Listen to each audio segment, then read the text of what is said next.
I'm asking for your help to solve an urgent health crisis facing America.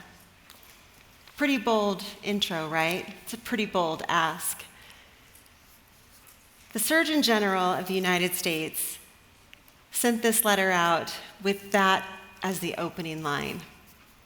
I read it last summer, and it was a call to action for me.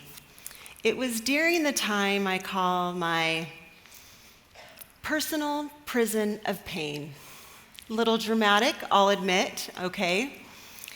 But it was right after my mom had passed away. And when I read the letter referring to a crisis of pain, I thought, okay, that's how it feels. I know that you see it. We all see it. You know what's going on. We just don't talk about it. Pain makes us uncomfortable. Look, I'm not suggesting that we go run towards pain. I don't think that we should go looking for it. There's no nobility in the pain. So, what about this great movie called The Princess Bride? There's this line where Princess Buttercup says, "You mock my pain," and the dread Pirate Roberts replies, "Life is pain." Anyone who says differently is selling something. That's what I found to be true. Life is pain. Let's stop selling something. How often do we hide behind social media? Gosh, don't we love those filters? Or emojis.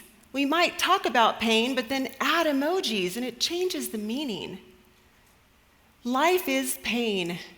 What would it look like if we owned our pain? We told the truth about it. Because pain has a purpose. It's a messenger. It sends an alarm to us. It lets us know that there's something going on that we need to deal with. We just happen to ignore it quite often. I'm not here to judge anyone's pain. Pain is personal. And I certainly don't want to compare pain either. Pain is also relative. For a second, I want you to think of Kanye's pain. Hey, don't judge. Don't judge. We have to consider that we all go through something. And when I started this plan, this call to action from a letter, it was during a time when I was in a lot of pain. My mom and I didn't have a typical mother-daughter relationship. I felt like I wasn't enough. I couldn't please her, and that kind of got reinforced because my mom never said, "I love you." She wasn't the type of mother that would hug, and she wasn't an affectionate kind of mom. So I just went along thinking that I wasn't doing enough. I wasn't lovable. I got older, I grew up, and I became a mom, and I changed the way I parented, and then my mom was diagnosed with cancer. And she was a warrior. I watched her battle for years. And during that time, in her pain, pain can also help you grow together. And we did. Our relationship got better through pain. And when I came home from those last moments, I was not prepared for that grief. I was not prepared to handle that type of pain. I felt like a fraud. See, most of my life or my career, people come to me and try to have me help them with their pain. So here I was in pain, and I thought, I'm a fake. How could I not know how to handle this? What's wrong with me? And what I figured is that I was mourning the mother that I had battling cancer on the outside, but then on the inside, I was mourning the mother that I always had wished I'd had on the inside. I also didn't want my children to know that I was in pain because we're adults, we're their parents. we're supposed to help them with their pain. We're supposed to help them avoid pain, right? But then I realized that could be a problem too, because they might not be prepared for something like I was. Then I learned about the snowplow parents. Have you heard of them? They push away pain so that their children are never in pain, they're never uncomfortable. But they do them a disservice, because if you're never uncomfortable, you don't learn how to fail successfully. And it stands to reason, if you never are uncomfortable and you never have any dis-ease, then you might go through life feeling like all of life should be medicated. So there I was, in pain. I thought, well, I'll go back to the basics. I'll study it. I'll look up every single study there is about resolving pain, getting better. I'll look up how to be happy. Looked up everything I could find on the science of happiness. Clearly, I was a head griever and not a heart griever. I had not studied so hard since my SATs. I kid you not. And again, what I came up with was, to be happy, you need to have grit, resilience. You need to be connected to your community and your family, spirituality, gratitude. Gratitude is in there a lot. Do service. Have a purpose. A lot of those things you get through growth in pain. So I'm like, oh, great. I'm back here again. What's not on the list is likes on social media. That's not on the list. It didn't make it. Wealth, not on the list. Keeping up with the Kardashians, that's not on the list either. So what finally worked for me? Going to prison. That is a true story. I got asked to speak at the women's prison, Utah State Prison, and when I was asked, I literally thought, first thing that came to my head, I've seen a couple episodes of Orange is the New Black. I could totally do that. But I did it. I owned it. I was bold and fearless and so grateful. I felt things on the list. And they asked me to come back, and I did it again. More things on the list. And then they asked if I would be a part of a program, a pilot program for women called REAL.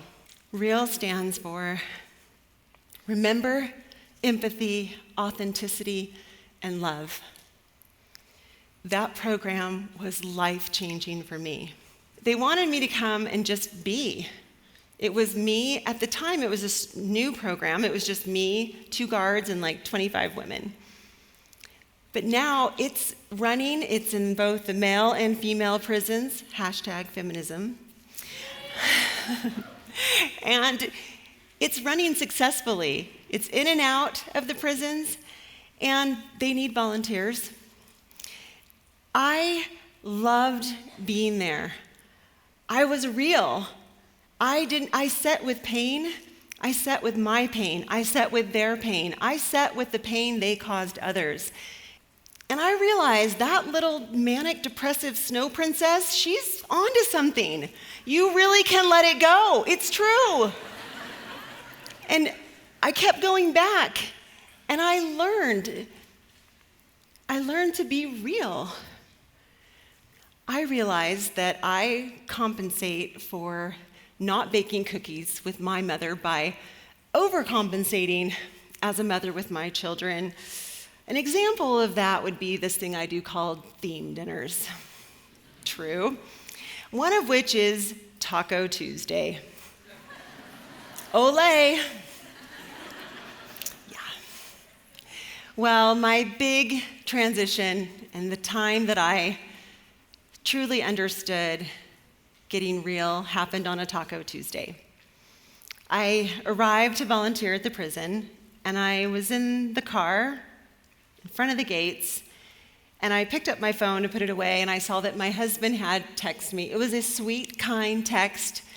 It said, "We miss you, and we miss Taco Tuesday." And I did what any successful career woman who's confident and No, that's not what I did at all. I wish I could tell you that's what I did. What I did was felt guilty. I felt all the pain of being a mother that's not there, like my mother is not here.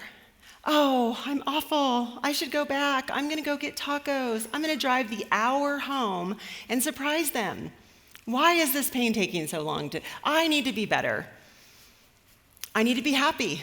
Get over this. It just went on. And I thought, okay, I'm going. I grabbed my reel folder, opened it up, and there was the letter. Except when I scanned to the bottom, the 19th Surgeon General of the United States signed his name, like, respectfully yours, leadership, and his name. And I had crossed it out and said, LSGO, comma, my name. And that reminded me of my great-grandmother.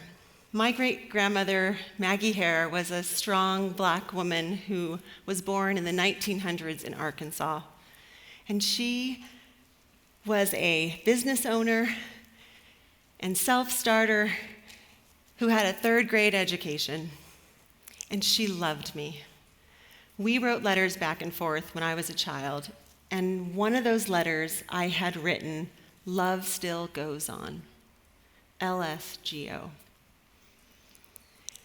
She loved that I wrote that as a kid, and she started writing it at the end of her letters. We wrote it back and forth to each other. And when I sat there in the prison parking lot and I put all this together, I finally got it. Love still goes on, even after death, if we allow it. Life is still going to be pain, but it connects us to humanity. I get it. So I took a deep breath and I went to Taco Tuesday.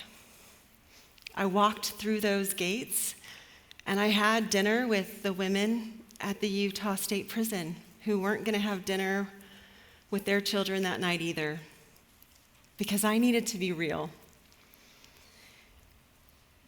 I needed to realize that hiding my pain behind theme dinners was not the way to recover from it.